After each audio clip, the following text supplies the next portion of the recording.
신명기 21장입니다. 신명기 21장 1절로 14절 말씀입니다. 우리 한 목소리로 봉독하겠습니다.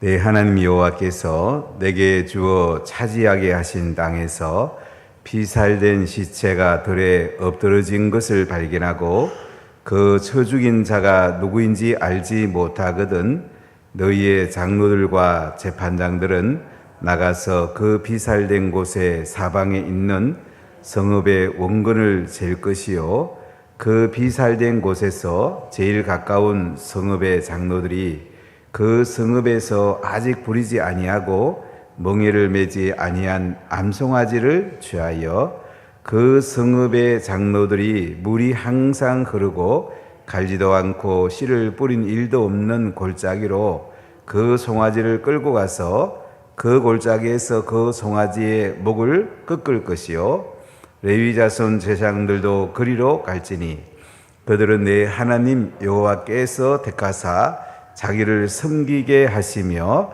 또 여호와 이름으로 축복하게 하신 자라 모든 소송과 모든 투쟁이 그들의 말대로 판결될 것이니라. 그 피살된 곳에서 제일 가까운 성읍의 모든 장로들은 그 골짜기에서 목을 꺾은 암송아지 위에 손을 씻으며 말하기를 우리의 손이 이 피를 흘리지 아니하였고 우리의 눈이 이것을 보지도 못하였나이다. 여호와여 주께서 속량하신 주의 백성 이스라엘을 사하시고 무죄한 피를 주의 백성 이스라엘 중에 머물러 두지 마옵소서 하면 그 피 흘린 죄가 사함을 받으리니 너는 이와 같이 여호와께서 보시기에 정직한 일을 행하여 무죄한 자의 피 흘린 죄를 너희 중에서 제할지니라. 내가 나가서 적군과 싸울 때에 내 하나님 여호와께서 그들을 내 손에 넘기심으로 내가 그들을 사로잡은 후에 내가 만일 그 포로 중에 아리따운 여자를 보고 그에게 연연하여 아내를 삼고자 하거든 그를 내 집으로 데려갈 것이요 그는 그 머리를 밀고 손톱을 베고 또 포로의 의복을 벗고 내 집에 살며 그 부모를 위하여 한 달 동안 애곡한 후에 내가 그에게로 들어가서 그의 남편이 되고 그는 내 아내가 될 것이요 그 후에 네가 그를 기뻐하지 아니하거든 그의 마음대로 가게 하고 결코 돈을 받고 팔지 말지라. 내가 그를 욕보였은적 종으로 여기지 말지니라. 아멘. 구약 성경을 읽어보면 조금 색다른 것들이 많이 들어있습니다. 그러나 본래의 의미를 잘 살펴보면 이것들이 다 구약의 인권을 보호하고 생명을 보호하는 중요한 율법인 것을 발견할 수가 있습니다. 오늘 신명기 21장 1절부터 9절 말씀은 사람이 죽었는데 누가 죽였는지 알지 못하는 경우, 이런 경우 어떻게 시신을 처리하고 땅을 깨끗하게 하는가 하는 문제를 다루고 있습니다. 쉽게 말하면 살인하지 말라. 이 살인하지 말라는 계명과 연관된 계명입니다. 우리가 19장, 20장, 21장에 보면 도피성에 관한 이야기도 나오고 또 적군과 싸우러 나갔을 때에 또 싸운 뒤에 여러 가지 사실들을 어떻게 처리할 건가 제6계명과 관계된 말씀들을 담고 있습니다. 19장에 보면 이제 도피성 이야기, 과실치사와 살인죄, 이걸 구분해야 된다는 거예요. 구약에서의 법은 생명은 생명으로, 눈에는 눈으로, 이에는 이로, 손에는 손으로, 발에는 발로. 이게 보통 이제 탈리오의 법칙이라고 하무라의 법정에 나오는 법칙이 우리 구약 율법에 받아들였는데요. 사실 하나님 하무라 법전을 쓰게 한 거죠. 일반적인 그 당시 고대 근동의 형법적인 조항을 율법으로 받아들였는데 여기 보면 사람을 죽인 경우는 그 피해자의 가족이 살인자를 죽이는 것이 그 당시의 법입니다. 그리고 상해자가 어떤 사람이 왼손을 잘랐으면 그 상해자의 또 왼손을 피해자 가지고 잘라내는 것이 그 당시의 법이었어요. 그런데 과실로 사람을 죽인 경우, 고의로 사람을 죽인 경우는 그렇게 해야 되는데, 과실로 죽인 경우는 가령 어떤 사람이 일하다가 무심코 돌을 던졌는데 지나가던 사람이 맞아 죽었단 말이에요. 그럼 어떻게 해야 되냐면 도피성으로 빨리 달려가면 그 도피성에 있는 장로들이 재판을 합니다.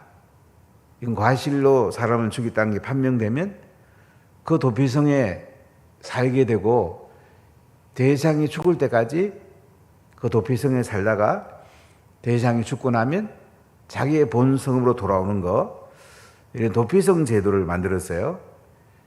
요단강 서쪽에 3군데, 게데스, 세겜, 헤브론, 동편에 3군데,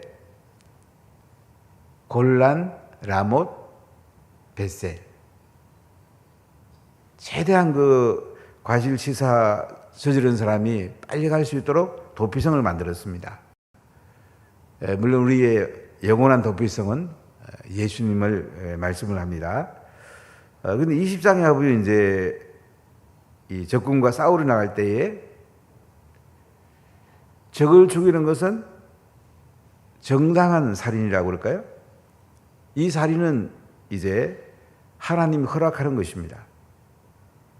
그래서 전쟁터에 나갔을 때에 군관원은 새 집을 짓고 낙성하지 않은 사람은 집으로 돌아보내고, 포도원 만들고 과실 먹지 않은 사람도 돌려보내고, 약혼하고 결혼하지 시작하지 않은 사람 돌려보내고, 또 마음에 그 두려워가지고 마음이 허약한 사람 돌려보내고 난 뒤에 그 다음에 전쟁터에 나간단 말이죠. 두려워하지 말라는 거예요. 하나님이 싸워서 이기게 해준다는 거죠. 그래서 전쟁은 하나님이 싸워서 이기게 해주는, 이미 이긴 전쟁을 그들은 한다는 것을 말씀하고, 이제 탈취물을 얻었을 때에 그 탈취물을 나눠주게 되는데, 가나안 땅에 있는 사람들은 다 죽여라. 그래서 그 우상들에 물들지 않도록 하라고 이렇게 말을 합니다. 심지어 전쟁 중에 과실나무는 그대로 두고 나중에 심은 사람 또는 정복한 사람이 따먹게 하고, 과실나무 아닌 것은 이제 찍어내가지고 전쟁할 때 기구로 사용하라. 아주 구체적인 이야기들을 담고 있어요. 이것들을 보면 이제 도피성이나 전쟁 때에 어떻게 생명을 다뤄야 되는지, 살인하지 말라는 제6계명과 관계된 말씀을 담고 있습니다. 근데 오늘 21장에 와보면 이제 1절 같이 읽어볼게요. 내 하나님 여호와께서 내게 주어 차지하게 하신 땅에서 피살된 시체가 덜에 엎드러진 것을 발견하고 그 쳐 죽인 자가 누구인지 알지 못하거든. 이제 가나안 땅에 들어갔습니다. 여호와께서 내게 주신 땅은 가나안 땅이죠. 여호와께서 내게 주어 차지하게 하신 땅에서 피살된 시체가 덜에 엎드러진 것을 발견하고, 덜에 사람 죽은 시체가 발견된 겁니다. 근데 쳐 죽인 사람이 누구인지 알지 못한 거예요. 살인자가 누군지 알지 못합니다. 그럼 이때 어떻게 해야 되느냐? 2절 보세요.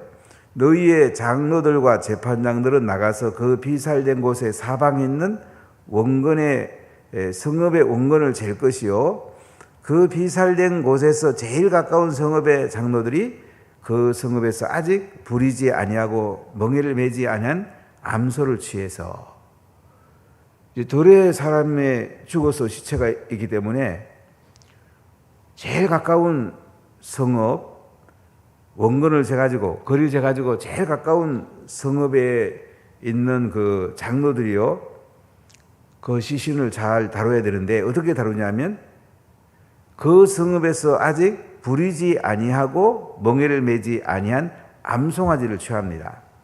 4절을 볼까요?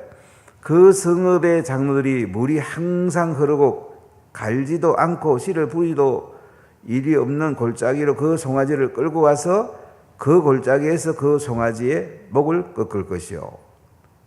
성읍의 장로들이 이제 항상 물이 흐른다. 이스라엘은 항상 물이 흐르는 곳은 잘 없습니다. 그래서 이제 한꺼번에 물이 세차게 흐른다. 이런 와디 같은 곳. 겨울철엔 물이 흐르지만은 여름철에는 거의 물이 흐르지 않습니다. 자, 이런 데 가가지고 갈지도 않고 씨를 뿌리는 일도 없는 골짜기로 그 송아지를 끌고 가란 말이죠. 그 골짜기에서 그 송아지의 목을 꺾어라. 5절에 보면 레위 자손 제사장들도 거리로 갈지니 그들은 내 하나님 여호와께서 택하사 자기를 섬기게 하시며 또 여호와 이름으로 축복하게 하신 자라. 모든 소송과 모든 투쟁이 그들의 말대로 판결될 것이니라. 이렇게 송아지를 이제 물이 항상 흐르는 골짜기로 끌고 가지고 목을 꺾어버리고 제사장들이 거리로 가가지고 이제 여호와 이름으로 축복하는 이 제사장들이요 이제 판결을 하게 되는데요. 자, 6절을 보세요. 그 비살된 곳에서 제일 가까운 성읍의 모든 장로들은 그 골짜기에서 목을 꺾은 암송아지 위에 손을 씻으며 말하기를 우리의 손이 이 피를 흘리지 아니하였고 우리의 눈이 이것을 보이도 못하였나이다. 그 성읍의 장로들이 이제 골짜기에 목을 꺾은 암송아지 위에 손을 얹게 됩니다.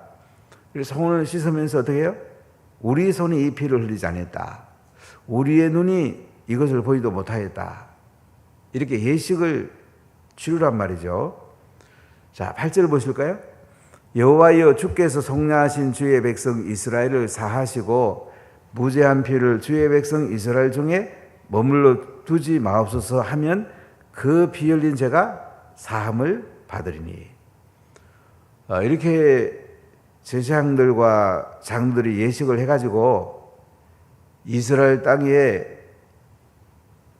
하나님께서 이 속량하신 주의 백성 이스라엘 사하시고 무죄한 피를 주의 백성 이스라엘 중에 머물러 두지 마옵소서. 그러니까 이스라엘 백성들이 머무는 이 가나안 땅을 거룩하게 하라는 거예요. 그래서 그 피 흘린 죄가 사함을 받게 된다. 어떤 면에 우리 환경이 굉장히 중요합니다. 오늘날 이 법 개정을 통해서 또는 법 제정을 통해 국회에 계속 차별금지법, 이 평등법, 건강가정기본법, 주민자치기본법 계속 이 야당이 다수 의식을 차지하다 보니까 계속 이런 걸 만들려고 그래요. 이런 법을 만들면 어떻게 될까요? 우리 환경이 죄짓기 쉬운 환경이 되는 거죠. 동성애도 되니까. 하나님은 뭘 원하시냐면요. 우리가 사는 땅이 깨끗하게 되기를 원하세요. 우리 사는 땅이 거룩하기를 원하세요.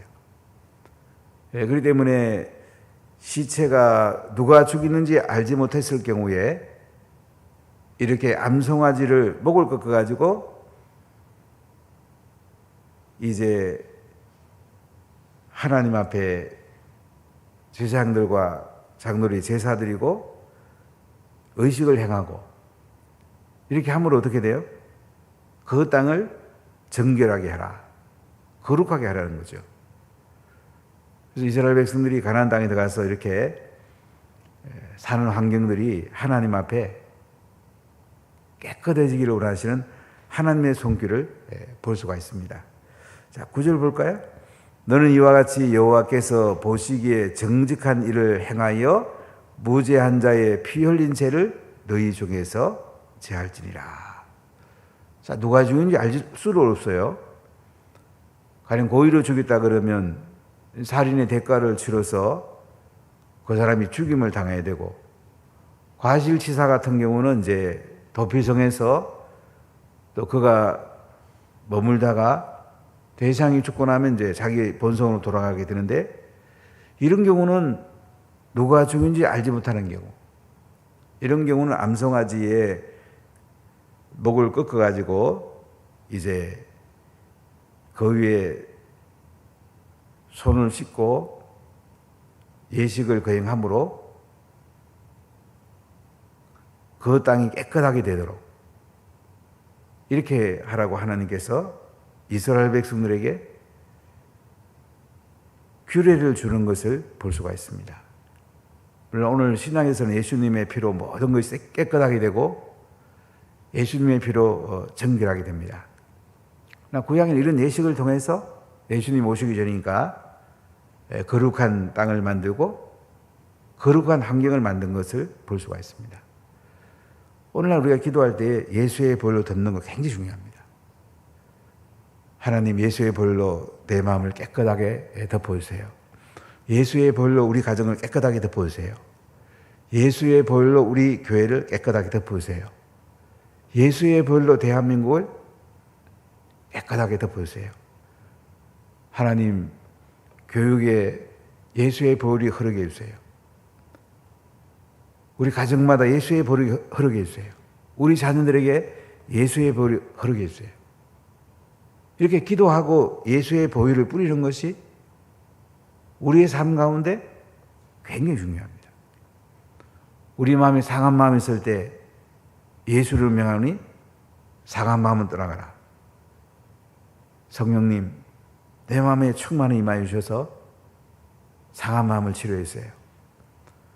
우리 마음을 깨끗하게 하고 우리 생각을 깨끗하게 하고 우리 환경을 깨끗하게 하는 것이 우리 삶에서 굉장히 중요해요. 그래야 사단의 공격을 우리가 예방을 할 수 있습니다. 안 그러면 사단이 계속 공격합니다. 우리 약한 부분을 공격해요. 사단은 동성애를 가지고 공격하고요. 또 이슬람을 가지고 공격하고 많은 공격이 있습니다. 어디도 목사님들하고 잠깐 모여서 얘기하는 가운데 어떤 목사님 이런 얘기를 하시더라고요. 원래 레바논이 기독교 나라였잖아요. 거의 온 국민이 기독교였어요. 중동에 제일 잘 사는 나라였어요. 그 레바논 불란스 파리에 왔다고 그랬어요. 근데 이 땅에서 무슬림을 이제 인구도 적기도 하고 또 험한 일 시키고 받아들이기도 하고 또 성경에 긍휼을 베풀려고 그러니까 그런 관점에서 무슬림들을 받아들였습니다. 무슬림들은 이걸 파고 들어오거든요. 그들이 이제 인구의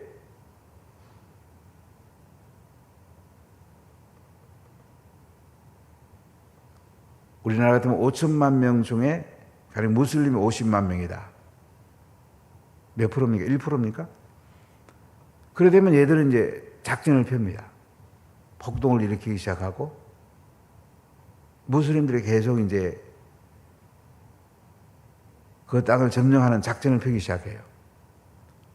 우리나라도 보면 이제 무슬림들이 와 있으면 일하다가도 자기들은 하루에 5번씩 기도하잖아요. 어디 어떤 장로님이 저한테 이 얘기를 했던데요. 그럼 가서 그 시간에 기도해요. 제가 기도하는 시간입니다. 회의하다가도 기도하고요. 운동하다가도 기도하고요. 일하다가도 기도한다고 가서 잠깐 엎드렸다 와요. 이 형식이 어떤 면에서 무서운 거예요. 이렇게 이 사람은 계속 파고 들어온 거예요. 그러다가 나중에는 레바논 같은 경우 지금 기독교 인구랑 이슬람 인구가 비슷하거든요. 그러니까 대통령이 기독교인 하면 총리는 또 무슬림하고. 그러다 보니까 이제 레바논이 나라가 완전히 망가지고 못 살게 되고 무슬림 폭력을 쓰기 때문에 결국 기독교 나라가 무슬림으로 계속 바뀌고 있는 거예요.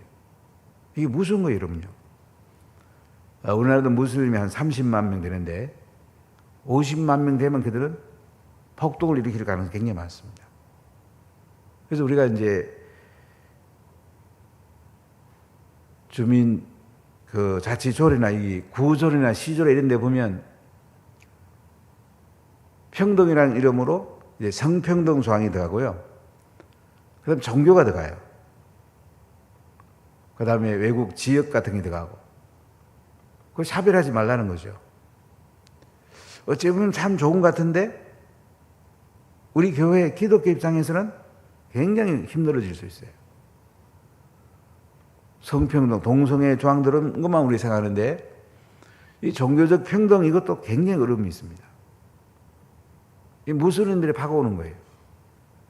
그러면 우리나라가 굉장히 위험할 수가 있습니다. 우리가 기독교 나라, 하나님 나라, 거룩한 땅을 만들어야지 대한민국이 계속 발전할 수 있고 우리 후손들이 살기 좋은 거룩한 땅이 되지 한국은 굉장히 위험합니다. 계속 이 주사파 애들은 펴들려고 온갖 것을 다 했어요. 그래도 교육감 선거 관계 때문에 잠깐 나가다 왔는데 계속 뭐 혁신학교라는 거 만들어가지고 또 주사파 정교조 교사들 갖다 심고 이런 식으로 계속 해왔습니다. 그러니까 점점 교육 토양이 무너지는 거죠. 이 하나님 나라 거룩한 토양이 있는 교육이 돼야 되는데 오늘 본문은 그런 얘기를 하는 거예요. 너희들이 가나안 땅에 들어가면 이 살인사건이 일어났을 때에 누가 죽인지를 모르면 제사장들과 장로들이 암송아지 목을 꺾어가지고 그 위에 손을 씻으면서 깨끗하게 이스라엘 땅을 환경을 만들어라. 그래서 거룩한 삶을 살아가도록 하라. 이렇게 지금 말씀을 하고 있습니다. 생명 존중도 말하고 있고요. 또 거룩한 나라, 거룩한 땅을 세울 것을 말씀을 하고 있습니다. 오늘 두 번째 얘기는 10절로 14절을 보면요. 전쟁 중에 이제 포로를 잡았을 때에 아리따운 여인이 이제 그 중에 포로 중에 있을 때에 성전국에서 그 여자를 아내로 삼고자 할 때에 어떻게 할 건가? 여기에 대한 규정을 담고 있는데요. 자, 우리 10절 같이 보십시다. 내가 나가서 적군과 싸울 때에 내 하나님 여호와께서 그들을 내 손에 넘기심으로 내가 그들을 사로잡은 후에. 자, 전쟁에 나갔습니다. 적군과 싸웁니다. 전쟁의 승패는 누구한테 있습니까? 하나님께 있죠. 그래서 하나님 여호와께서 그들을 내 손에 넘기신 거예요. 전쟁이 이긴 거죠.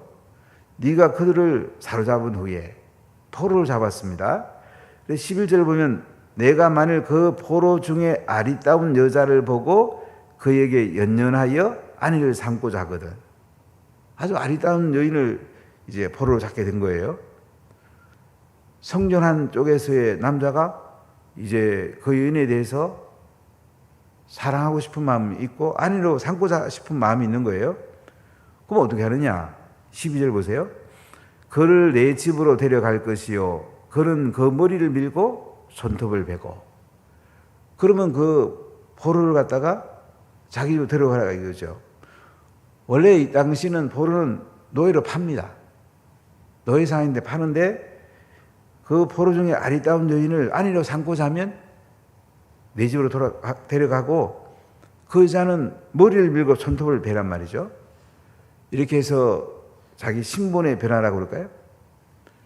이 여인은 그렇게 머리를 밀고 손톱을 베고 13절 보면 또 포로의 의복을 벗고 내 집에 살며 그 부모를 위하여 한 달 동안 애고간 후에 내가 그에게로 들어가서 그의 남편이 되고 그는 내 아내가 될 것이요.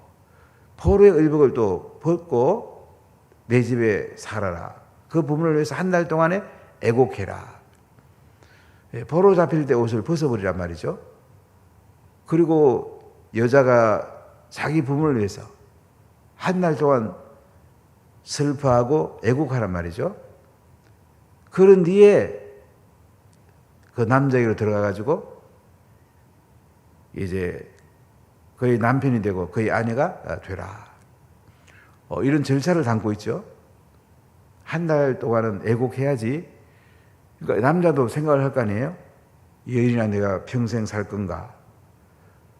여인도 이제 그 남편이 되기 위해서 자기 옛날의 과거를 이제는 씻어버리고 새로운 신분으로 이제 아내가 되라는 거죠. 근데 14절에 이 말씀이 와요.